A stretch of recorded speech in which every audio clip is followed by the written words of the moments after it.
3 years ago, the Detroit Lions made sure that they had a plan in place moving forward. But I don't think anybody in the entirety of Lions fandom truly realizes just the grand aspirations that the Lions organization has. We're going to talk about it, so don't you go anywhere. What are we? What makes us what we are and what we're going to be? It's grit. It's what we started with last year, guys. Doesn't matter if you have one ass cheek and 3 toes. I will beat your ass. Can definitely compete with the big dogs. 10-5 end zone touchdown Detroit Lions. You guys are unbelievable, man. I'm telling you. We are driven by Detroit. Hello, Detroit Lions fans, and welcome on back to yet another episode of MCM Motor City Mania. I'm your host, David T. Pike, and as always, we're diving on in. So, as I said, folks, in the intro, 3 years ago was when this whole thing got started. Think about it, folks. 3 years in the making has gotten us to where we are right now. Three seasons of football. Now we've gone through our 4th off season and we're getting set to start year number 4. Go back to 3 years ago. The Lions started on a journey to finally fix the team, to finally fix the franchise, to get this team to actually be competitive after decades of absolutely horrendous management, poor coaching, and terrible drafting. And they had to make a lot of moves to make this happen. They've had to make a lot of several key decisions that have officially shaped the team into what the team is now today. Just think about it, folks. Obviously, the first decision that was made was obviously firing Bob Quinn and Matt Patricia. But the true first move that really gets us to going, get that ball rolling down the hill was when we officially hired Brad Holmes. Yes, Brad Holmes was the very first hire. I know some people still debate with me on this, but it's like, dude, go into Google, type in when Brad Holmes was hired, and then you check when Dan Campbell was hired. Brad Holmes was hired first, albeit it was only by a week. But still, Brad Holmes was hired first. So Lions hire Brad Holmes first. Then they hire Dan Campbell second. Okay, now the Lions have got their leadership in. They've got their GM. They've got their head coach. Then they make arguably the biggest decision, the biggest move to date that they have ever made, which was when Matthew Stafford told the Lions he wanted out, he requested a trade, and then the Lions traded Stafford to the LA Rams for Jared Goff and 3 picks, 2 first-rounders and a 3rd-rounder. Now, think about that, folks. We took 1 player in Stafford, and we got back, in essence, 3 first-round draft picks and a 3rd-round draft pick. Yes, I know Goff was not a pick, but he plays like a first-round pick because, well, he was a first-round pick. He was the number 1 overall pick. But think about this, folks. We then go from that decision, and then what does Brad Holmes do? Brad Holmes takes those 3 draft picks, the 3rd-round pick and the 2 first-round picks, and he turns the 3 into 6. And he gets a lot of really good players, but there are really good players that are in that group, like they're key pieces.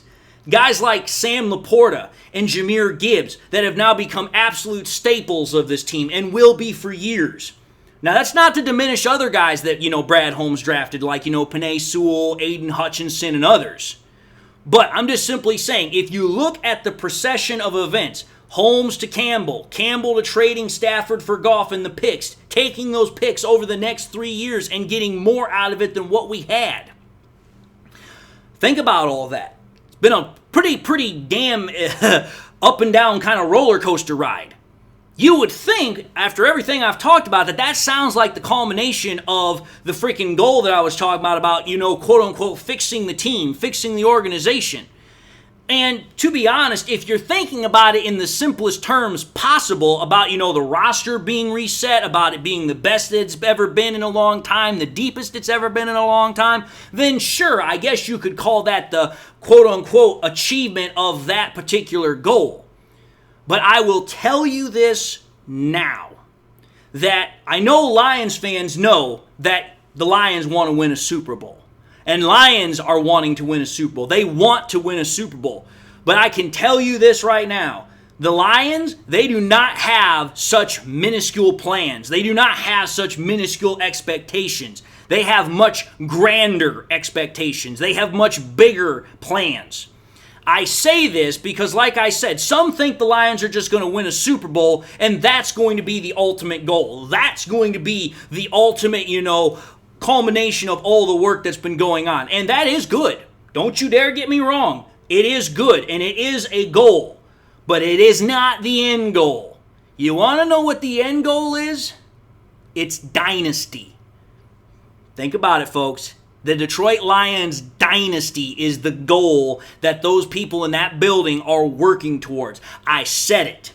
And the reason I said it is because it's the damn truth. And I'm going to tell you about it in this episode. So get your popcorn ready and hold on to your seats. We're in for a fun ride.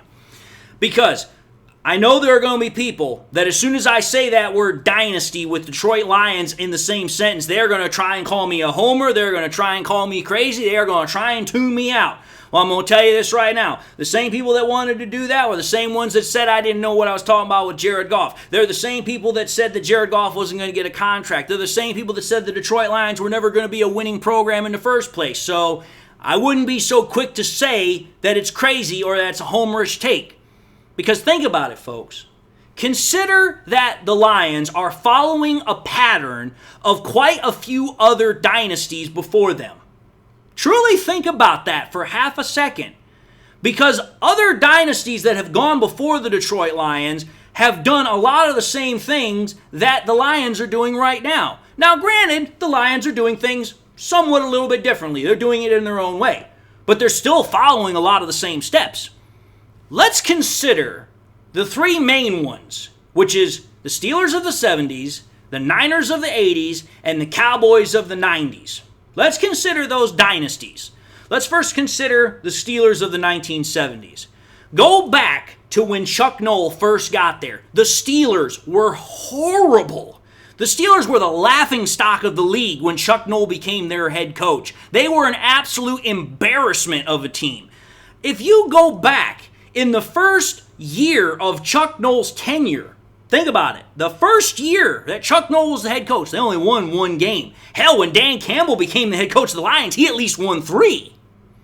And also think about this. It would take Chuck Noll 4 years with the Steelers before he even had a winning season. Not even a playoff win, just a damn winning season. It would take him 4 years. If you put him in today's NFL, he wouldn't have lasted that long. You have teams right now that are expecting coaches to come in and win right away. They wouldn't have given Chuck Noll no 4 years. He would have been lucky to have gotten 2, maybe 3. But you have to understand something. That in order for everything to have happened the way that it happened with the Steelers, a couple of key ingredients first had to happen for them to actually start their dynasty run. There's a couple of things that had to happen. What was one of them? One of them was when Art Rooney Jr. became the GM of the freaking Steelers in 1971. And his tenure saw the assemblage of the Steelers dynasty. Think about it. Chuck Noll got hired in 1969 to be the Steelers head coach. Art Rooney Jr. was named the GM in 1971. Why is this important? Well, think about this, folks. Rooney was responsible for drafting these guys. He drafted linebacker Jack Ham in 1971, Hall of Fame player. Franco Harris, 1972, Hall of Fame player. And then in 1974, Art Rooney Jr. probably had one of the best drafts that a GM ever had. He drafted 4 Hall of Fame players in Lynn Swann, Jack Lambert, John Stallworth, and Mike Webster, all in the same draft. And all 4 of them are in the Hall of Fame. And think about that. From 1971 to 1974, Art Rooney Jr. drafted not 1, not 2, not 3. He drafted 6 Hall of Fame players. All of those guys that I just mentioned, they were humongous main parts of the Steelers team that helped that team become the dynasty of the 1970s. Now, I'm just doing a quick cap of everything that happened for these dynasties, but we're going to come back to this information here in a little bit, and you're going to see why. So that was the Steelers of the 70s, right? Now we move into the 49ers of the 80s.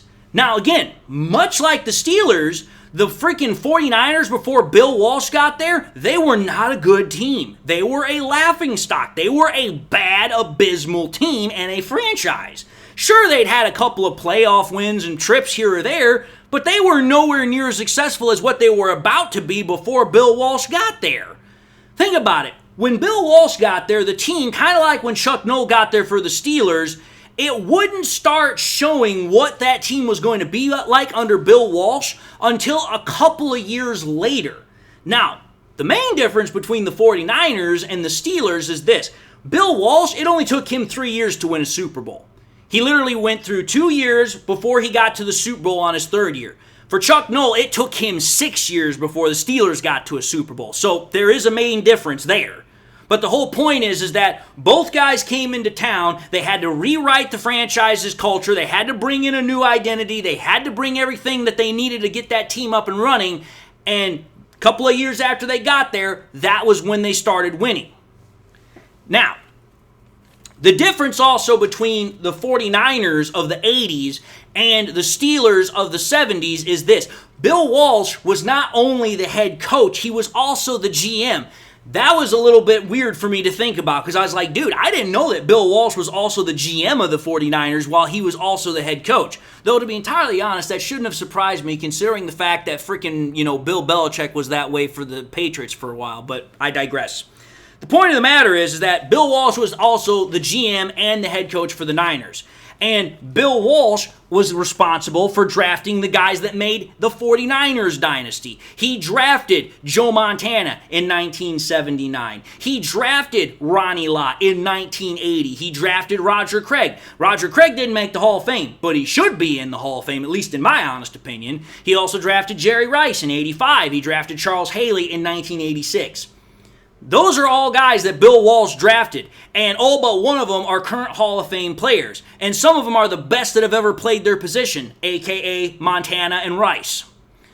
So, I'm going to say this. The one thing about the 49ers and the Steelers that is similar, at least when it comes to the draft strategy, is that a lot of the guys that they drafted were, huge pieces as to why they win. Because, think about it, without Montana, the 49ers don't win. Without Rice, they sure as hell don't win.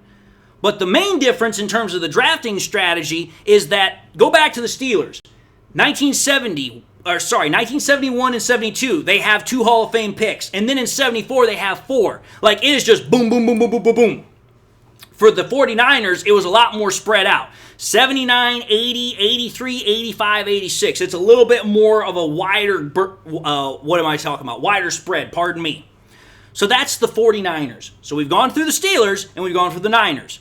Now we get to the Cowboys of the 90s. Now, the Cowboys are a bit of a peculiarity, which, shouldn't surprise us Lions fans because the Cowboys are peculiar anyway.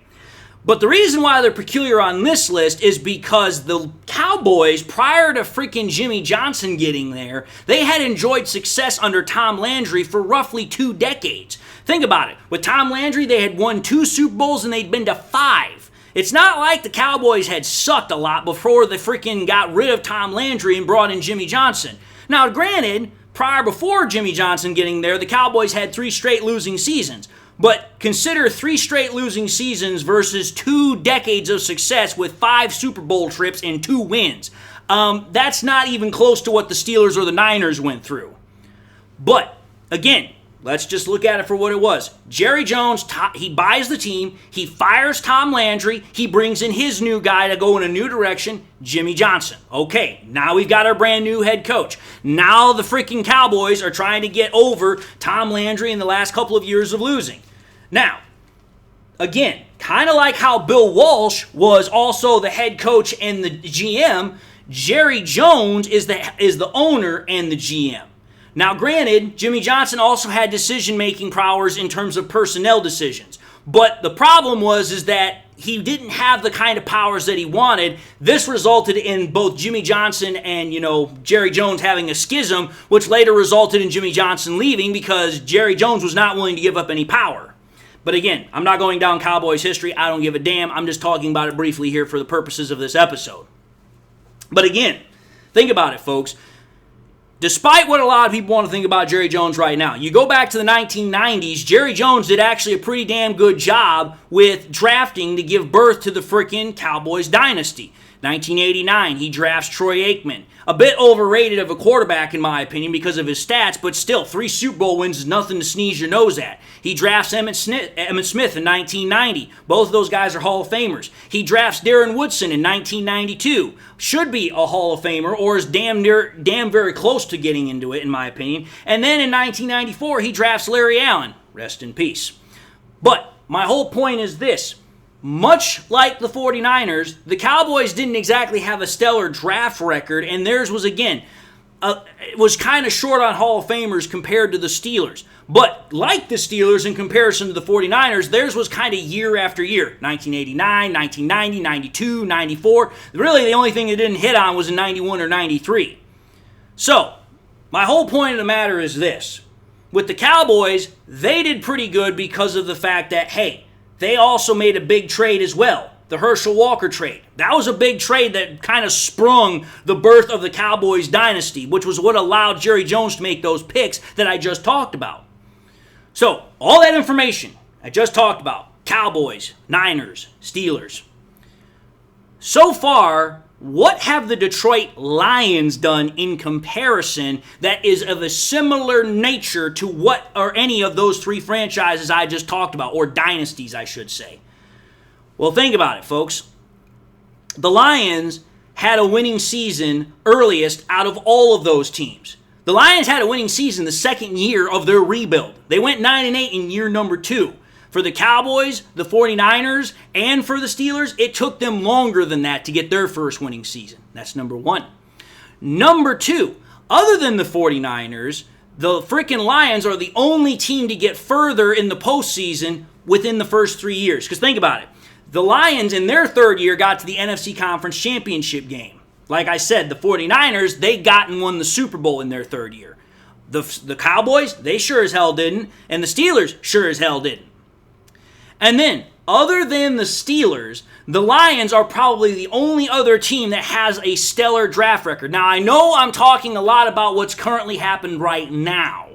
We don't know what's going to happen in another 10, 15 years. But I would be willing to damn bet Penei Sewell's going to be a Hall of Famer. I would be willing to bet Amon-Ra St. Brown's got a pretty good shot of being a Hall of Famer. If Sam Laporta keeps playing the way he's playing, he's got a pretty good shot too. I'm just simply saying, we've got players that are already exhibiting those Hall of Fame characteristics. And it didn't take long for people to kind of look at guys like, Larry Allen, Emmitt Smith, Joe Montana, Jerry Rice, and all those other guys to be like, yeah, those guys are going into the Hall of Fame. They're just that damn good. So, that's the comparison. So think about it. Think about that comparison that I just made about all 3 of those guys with those 3 broad points. Other than, Jimmy Johnson and the Cowboys, just think about this, folks. Jimmy Johnson was inheriting a team that had been under Tom Landry for a long time. So it's not like they were in a dismal state or had a bad culture. But Bill Walsh and Chuck Noll, there was no culture. There was no anything there. Well, compare that to what Dan Campbell had. When Dan Campbell was coming in, there was no culture. In fact, there was what I would call a negative culture. It was a culture of, hey, we're just going to lose because that's all we've ever done. Oh, we're the same old Lions. We suck. We stink. Blah, blah, blah. Dan Campbell not only had to squash and kill that, he had to build his own culture of, it says right here, grit. Hey, we're going to kick your ass, 1 ass cheek and 3 toes. Now, that is what is comparable. What is different? What have the Lions done that is different compared to the other 3, dynasties that I've talked about? Well, 1, each of the dynasties, Cowboys, Niners, Steelers, they all drafted their franchise quarterback. The Lions are the only ones that have not. They traded for theirs. The Lions traded for Jared Goff. The Steelers drafted Terry Bradshaw. The Niners drafted Joe Montana. The Cowboys drafted Troy Aikman. Then, think about this. The Lions are really the only team that has a true GM, which was either 1, not a coach, as was the case with the 49ers and Bill Walsh, or was not related to ownership, as was the case with the Steelers, Art Rooney Jr., who was related to the owner, and then with the Cowboys, because Jerry Jones was the owner. Now, in terms of rosters, this is where it's going to get kind of ticky-tacky. Because you could start going back and forth about who has the best this, that, or the other thing. I'm not going to go into that. But what I will say is this. You take a look at what the Lions roster currently has right now. As far as pure talent is concerned, I think the Lions are a more talented ball club from top to bottom than what the Cowboys were in the 90s. I truly believe that. The Niners? No, I don't think so. The Steelers? Hell no, I don't think so. The Steelers were literally just Hall of Fame central for the entirety of the 70s. And the Niners, hey, that was pretty much where the West Coast offense was born. But I'm telling you this, I mean, you take a look at the Lions roster as what it is right now. Is Jared Goff a better quarterback than Troy Aikman was? Yeah, he was actually. Take a look at the stats. Take a look at the efficiency. Take a look at how the two guys play. Freaking the entire time that Troy Aikman played his entire career with the Cowboys, he had one season where he threw more than 20 yards, if I recall correct. Or not 20 yards, 20 touchdowns, pardon me. One season where he threw more than 20 touchdowns. Jared Goff does that almost every single year. Now, I get it. This is a pass-happy league. But in the 1990s, wait a minute here, you had Brett Favre, you had Steve Young, you had still Danny Marino. I mean, you still had guys that were putting up some pretty damn impressive numbers. Yet, Troy Aikman only had one 20-plus passing touchdown in his entire career. That's not that good. So if I was to be asked who would I take, Troy Aikman or Jared Goff, just from a productive standpoint, and I would honestly say from a talented standpoint, I'd probably take Goff. Even though I know Aikman has the rings, you take a look at Aikman's statistical record, I wouldn't go with that. Now you take a look at everything else. Well, let's call it for what it is. Emmitt Smith, there's a reason why the guy's a Hall of Famer. Franco Harris, there's a reason why he's a Hall of Famer. Roger Craig, pardon me, he's very good. But the Lions have a duo. They don't have a singular guy that's a bell cow. So that's not comparable. But Monty and Gibbs by themselves are 1,000-yard runners. So again, I feel pretty good there too. You take a look at our wide receiver core. I mean, again, we have Amon-Ra St. Brown and we have Jameson Williams. Is that better than Lynn Swann and Stallworth? Nope, sure as hell isn't. Is it better than Jerry Rice? Nope, sure as hell isn't. But is it better than what the Cowboys had? I think so. I think Amon-Ra St. Brown on a talent level and on a production level is better than what Michael Irvin was. Again, take a look at the stats between the guys between the first couple of years of their career. Take a look at what Amon-Ra St. Brown has done in the first 3 years of his career versus what Michael Irvin did in the first 3 of his. You're going to get a very interesting education. Then you start taking a look at other stuff. Hey, who did the freaking, teams have as offensive linemen? Okay, that one's going to be very hard to get into because, well, I don't really know, but the Lions have a pretty good offensive line, but the Steelers, they had Mike Webster. The 49ers, they had a couple of guys, but as far as I know, none of their guys made it to the Hall of Fame. And then, of course, obviously with the Cowboys, they have Larry Allen. But I'm just going to say this. Everything I'm talking about here is pretty damn subjective, based upon what you want to think about the teams in their current state of affairs. But what I'm trying to drive at here to kind of wrap this whole thing up, you take a look at what the Lions have done. They have pretty much followed almost point for point, step for step, the exact same process that the dynasties of the 70s, 80s, and 90s did with the Steelers, Niners, and Cowboys. There's a few things that are a little bit different, but the Lions' success is there, whether it's in terms of wins or in terms of the draft record. You take a look at the Lions' start and how they got from where they are right then, matches up almost exactly with how the Niners and also the Steelers got started. My whole point is this.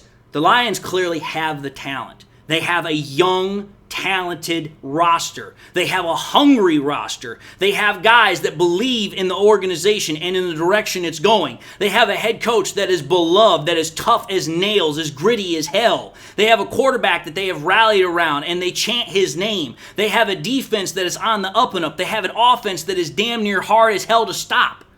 The Lions have everything in place.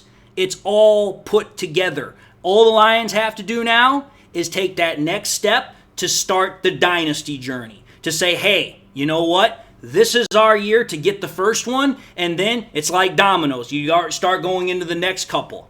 I truly believe that the Lions can win the Super Bowl this year, and they can start a dynasty building mode. I truly believe that. Call me crazy all you want, but the historical evidence is on my side. Anyway, Having said all that, I'm going to end the episode here and say thank you all for watching at another episode of MCM Motor City Mania. If you like what you saw, by all means, I highly encourage y'all to watch the next episode. Also encourage y'all to do one of these three things: like, comment, and subscribe to the channel. If by chance you subscribed in the past and you forgot to do so at the time, or you just subscribed and you not had a chance to do so, again, I highly encourage y'all to subscribe, but I also encourage y'all, please, make sure you hit that bell notification icon at the bottom of the page as well, so that way you guys never miss any more content that I push out. Also encourage y'all to please share the content with your Lions friends and family members. Share it here on YouTube, share it on Twitter, share it on Facebook. Share anywhere and everywhere you can with everybody and anybody that you can. The more we can share it, the greater the channel grows and spreads, and the greater reach it has to bring in new people. And with that being said to everybody, I hope you all enjoyed the content. I hope you all got something in your life that makes you happy, makes you smile. God bless, and until the next time we meet, I'll see you all in the next episode.